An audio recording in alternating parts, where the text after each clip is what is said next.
The chamber was already restless, but when Jasmine Crockett rose to speak, the noise instantly shifted to a low hum of anticipation.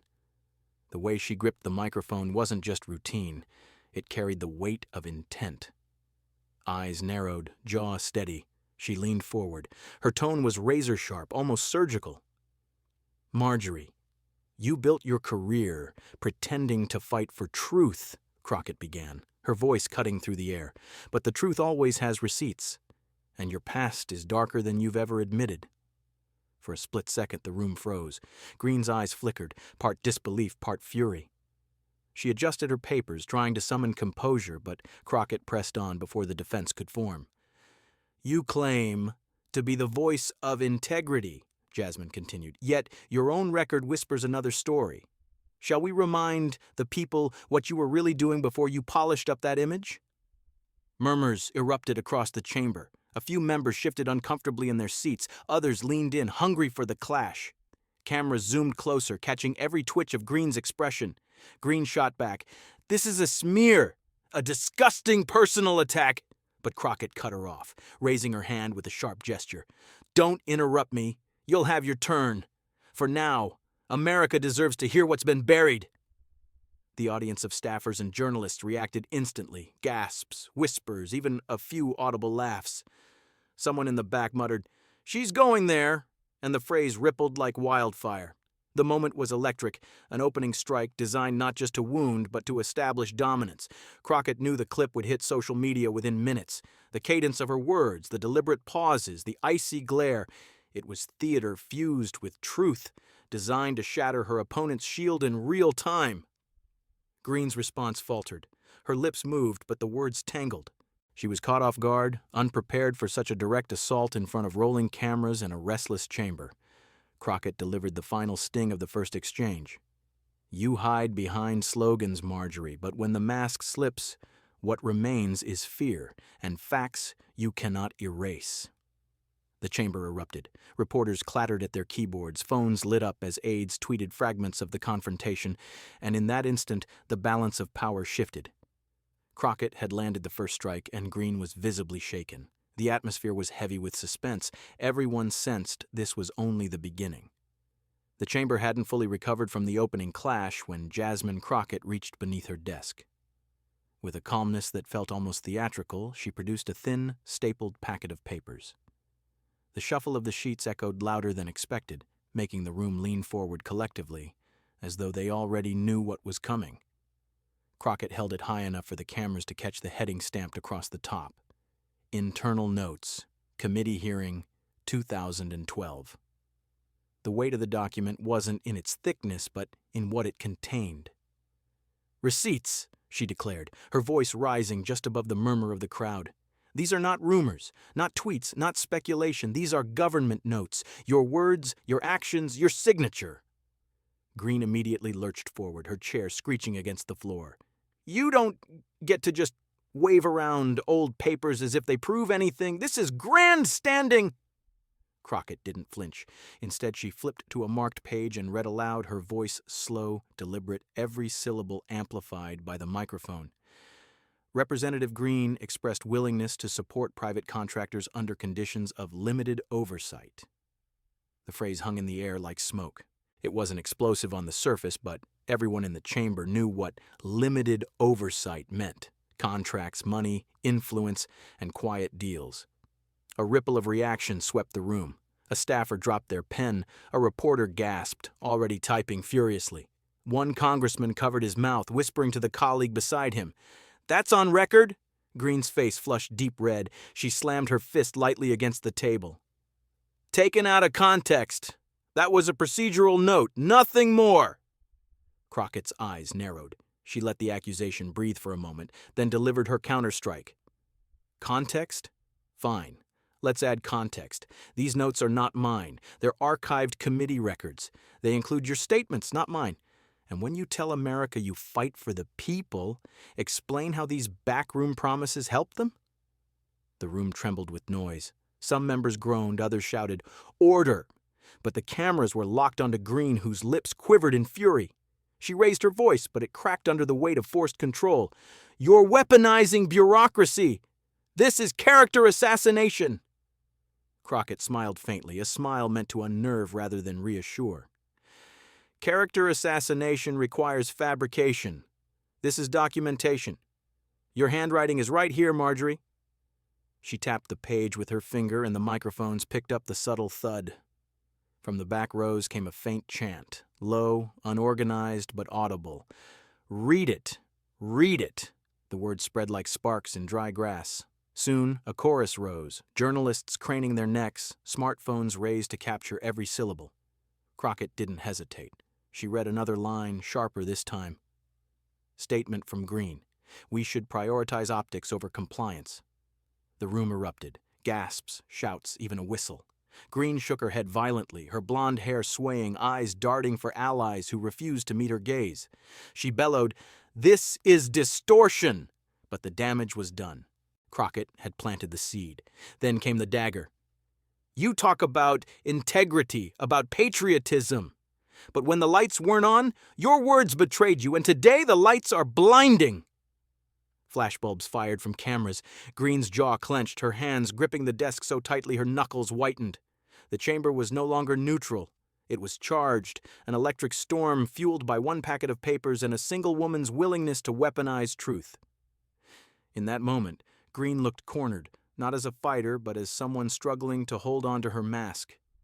The first hits had landed, and the real war was only beginning. It started as a 30-second hallway upload from a junior staffer.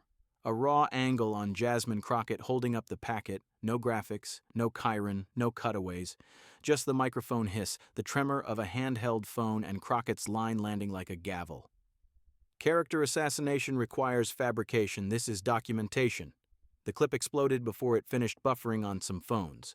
Comment counts stacked like storm clouds. The caption read, "No music, no edits, receipts."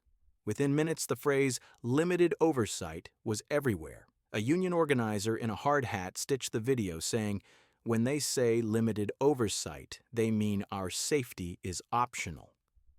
A retired teacher filmed herself at a kitchen table under a weak yellow bulb.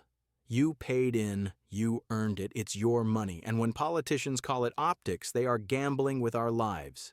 The cadence was simple, the anger clean. Hashtags bloomed. Namaja receipts, Namajo mask slipped, Namaj no edits, Lamaga say it on record.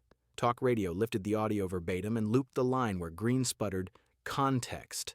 Local television anchors introduced the piece with a rare note of restraint.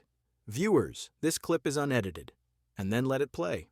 No voiceover could compete with the heat of that chamber. Crockett's comms team did not add confetti. They posted the primary source, page scans, signatures, time-stamped notes. The top comment read, "One page can be a fog machine, 10 pages can be a map." Another user jumped in. "This is not politics, this is survival." The framing stuck. Greene's allies fired back. A push notification from a friendly account called the video a manufactured smear and launched a counter hashtag demanding full context. A surrogate hit cable news and repeated the phrase procedural language until it sounded like a lullaby. But the counter-narrative kept tripping over its own feet. Every time they said context, someone pasted the same scanned paragraph underneath. Clips of Greene pounding the table and Crockett's finger thudding the page spread in parallel. Sports accounts dropped slow-motion edits like highlight reels. The feint, the cutoff, the reveal. Meme accounts added nothing but dramatic silence across 2 beats, then the word documentation. Even the silence scored views. The audience wanted to feel the pause in their bones. Cable roundtables tried to widen the frame. A policy analyst connected limited oversight to a trail of contracts that ballooned and delivered little. "Call it what you like," the analyst said, "but when oversight is thin, money leaks loud." A local reporter took it further, revisiting an old story about delayed inspections at a plant and a community that had been told to be patient. The archival footage of neighbors on their porches, hands on hips, faces tight with doubt, gave the present moment a spine. At a diner in the edge of a manufacturing town, a camera found 3 veterans at the counter. One of them spoke without drama. "We kept our promises. They can keep theirs." The line traveled almost as fast as the original clip, not because it was flashy, but because it was plain. Promise versus gamble. People recognized the split without needing a graph. A strategist on Greene's side organized a virtual war room. Talking points arrived by text. Emphasize due process, accuse Crockett of grandstanding, reframe limited oversight as streamlined efficiency, deploy allies to question the authenticity of the scans. Within an hour, a friendly blogger floated the idea that the documents were AI-altered. It was a gambit without an engine. Crockett's team responded by inviting any outlet to examine the hard copies in person. A photo of a reporter's gloved hand turning the pages under fluorescent light killed the AI rumor before it cleared the runway. By late afternoon, the unedited clip reached local radio in farm towns that rarely track committee squabbles.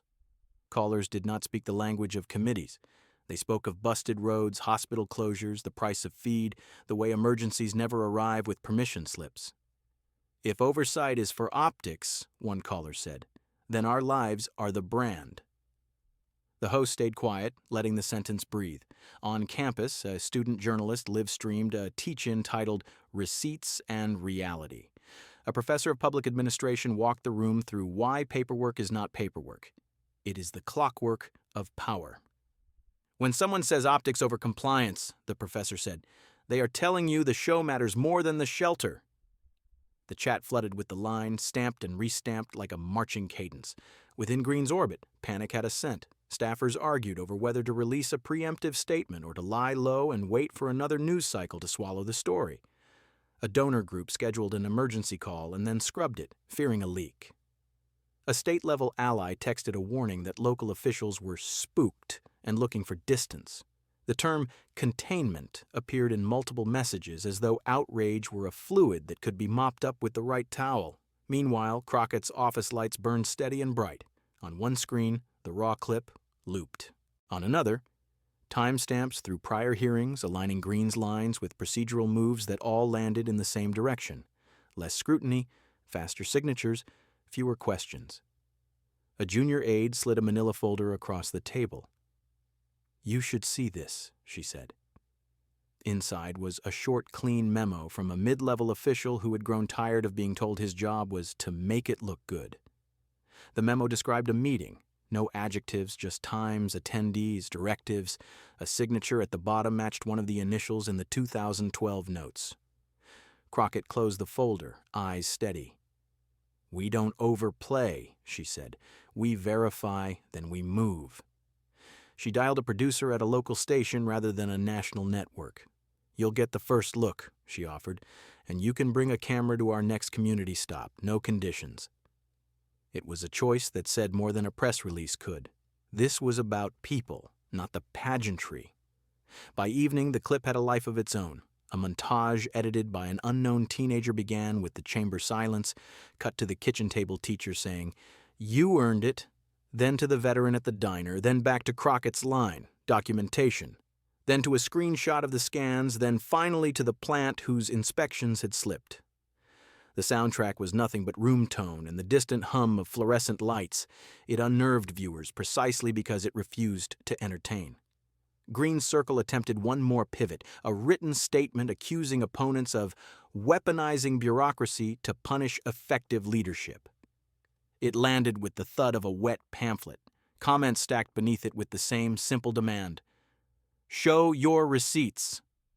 Late that night, a message reached Crockett's encrypted inbox from an address she did not recognize. No flourish, no threats, just a line, "You are looking in the right file drawer." There is one more folder. Attached, a redacted calendar entry linked a closed-door session to a series of approvals that crossed jurisdictions.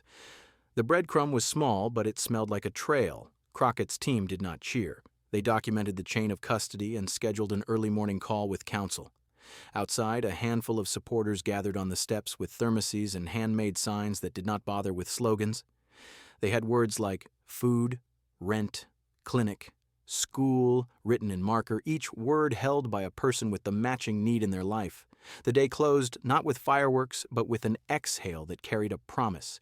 This was not just a good clip. It was a clean line in a long fight. And the line had been drawn not under studio lights, but under the buzzing glow of a public chamber where a single packet of paper proved heavier than any podium. Micro result, the clip hardened into common language. The counter spin slipped on its own gloss. And Crockett's office now had a new breadcrumb, proof that the tide was not a wave, but a current. Hooked to next block, behind doors that lock from the inside, pressure gathers, phones ring, favors are cashed, and someone decides whether to leak, to threaten, or to fold. Say daily, and we step into the backrooms where alliances are minted and broken. The next morning, the Capitol corridors smelled of burnt coffee and crisis.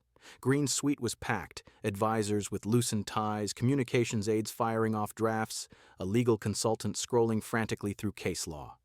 The word containment was scrawled on a whiteboard, underlined 3 times, but the atmosphere was not strategy, it was triage. Greene slammed her palm flat against the table. "We flip this," she snapped. "We go at her. We call her reckless, say she endangered national security by leaking classified material." One aide hesitated. "But ma'am, the documents she read are not classified. They're committee notes." Greene's stare cut him down. "Then make them sound classified. If she looks like she's breaking rules, the story becomes about her misconduct, not my words." Phones buzzed. A donor heavyweight from Texas was on the line, voice gravelly with threat. "If this story keeps bleeding, checks will dry. Do you understand, Marjorie? We don't fund liabilities." Greene swallowed hard, forcing a breezy laugh she did not feel. "It's handled." Meanwhile, across the hall in Crockett's office, the mood was taut but focused. Staffers huddled around a corkboard mapping dates, contracts, signatures. A red string connected Greene's notes to a contractor that had received ballooning payouts. "Follow the money," an aide muttered. Crockett's phone buzzed. An unknown number. She stepped into the hallway, pressed answer. The voice was low, male, urgent. "You're digging into the wrong folder, Congresswoman. You don't know who you're about to cross." She held the phone steady. "Then enlighten me." Silence, then a click. Back in Greene's suite, the counterattack was underway. Draft op-eds were pushed to sympathetic outlets. Crockett's reckless leaks risk our national security. Surrogates hit morning shows, calling her a grandstander chasing viral fame. But the interviews kept circling back. "Do you deny the phrase, prioritize optics over compliance, is in your handwriting?" Each time, the surrogate stumbled, pivoting to patriotism, to faith, to anything but the words on the page. One ally advised Greene to strike harder. "Accuse her of colluding with lobbyists. Paint her as corrupt before she paints you." Greene nodded, but her hands trembled under the table. She knew the receipts weren't fabrications. They were hers. That night, Greene called a secret meeting in a hotel suite far from the Hill. A state senator, a media fixer, and a lobbyist joined. Whiskey glasses clinked. The fixer laid it out. "We discredit the messenger. Find something, an old vote, a donation, a slip-up, and make it viral. People don't remember evidence, they remember scandal." Greene exhaled like a drowning swimmer who had found air. But across town, Crockett received a second encrypted message. This one contained no words, just an image. A calendar page stamped with Greene's initials, linking her directly to a contract approval worth millions. It was another breadcrumb, sharper than the first. Her counsel reviewed it, eyes widening. "If this is real, she's finished." By dawn, both women were at war. Greene plotting smear tactics with borrowed time, Crockett steadying her team for the next revelation. The air was thick with whispers, threats, and the sense that something irreversible was about to break. Micro result, Greene's camp launched a smear campaign, but its footing was shaky. Crockett received a new piece of evidence, raising the stakes. Hooked to next block, the confrontation moves from whispered rooms to the hearing floor where Crockett will unleash the decisive blow. And Greene's silence will say more than words.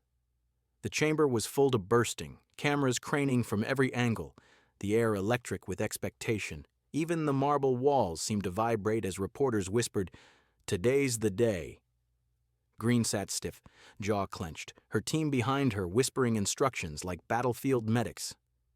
Across the aisle, Crockett's gaze was steady, her stack of folders sharp-edged and waiting. From the opening gavel, the tension was unbearable. Greene tried to seize the floor early, launching into a tirade. This entire charade is an abuse of power. I will not sit silent while my name is dragged through mud by false accusations and— Point of order, Crockett cut in, her tone controlled, surgical. She stood, not rushing but with deliberate calm, holding a single sheet in her hand. The microphones magnified the faint rustle as she raised it high for all to see. Madam Chair, she said, this is not mud. This is a contract authorization dated April the 15th, 2012, signed by Representative Marjorie Taylor Greene. The amount— She paused, letting the silence sharpen the blade. $25 million. The room gasped. Even the camera shutter stuttered, clicking frantically to capture Greene's face. She tried to interrupt. That's a fabrication. But Crockett pressed on, louder now. This contract funneled taxpayer money to a shell company tied to Greene's closest donor, and when oversight was requested, she wrote— Crockett slapped the page on the desk, the sound echoing like a gunshot. Prioritize optics over compliance. That is not rumor. That is her instruction. That is her handwriting. A wave of noise surged through the chamber. Some members shouted, "Order!" But the chaos was uncontainable. Reporters leapt from their seats. Staffers pulled out phones, and the live stream comment sections flooded with the same word, receipts. Greene's lips parted, but no words came.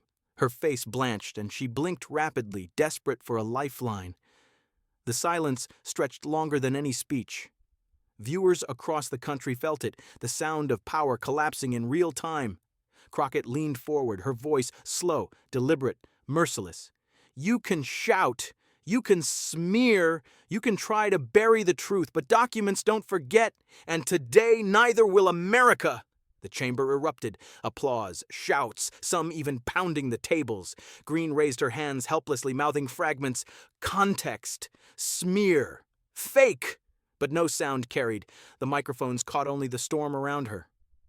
In that precise moment, Greene was speechless. Not metaphorically, but literally. The cameras caught the twitch of her mouth, the empty air where her defense should have been.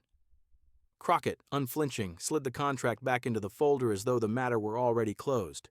The clip hit social media within minutes. Greene's face frozen in shock. Crockett's line, "Documents don't forget." It was replayed, remixed, memed. The phrase became a rallying cry, a hashtag, a headline. For Greene, the silence was worse than any rebuttal. For Crockett, it was victory sealed in front of the nation. Micro result, Greene's defense collapsed in silence, while Crockett's evidence went viral instantly. Hook to next block. The fallout spreads beyond the chamber, media frenzy, community reactions, and Greene's looming isolation within her own party.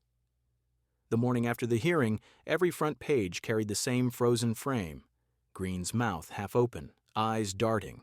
The caption beneath brutal in its simplicity. Speechless. Cable news ran loops of the silence, dissecting each millisecond as though it were a sports replay. One network even overlaid a timer, counting the full 14 seconds Greene had floundered without a word. Social media was merciless. Memes flooded every platform, Greene's face next to empty caption bubbles, hashtags like Namen 14 seconds, Namen receipts, don't forget, and Dabuchi mask shattered trending simultaneously. The clip of Crockett slamming the contract on the desk became the soundbite of the week, replayed at rallies, spliced into TikTok montages, even remixed into protest songs. Inside Greene's office, the mood was funereal. Aides whispered about resignations, donors pulled back scheduled checks, and allies distanced themselves with carefully worded statements. We respect Representative Greene's service, but accountability matters. Behind closed doors, party leaders considered whether she had become too toxic to protect. Meanwhile, Crockett moved deliberately, avoiding the victory laps others expected.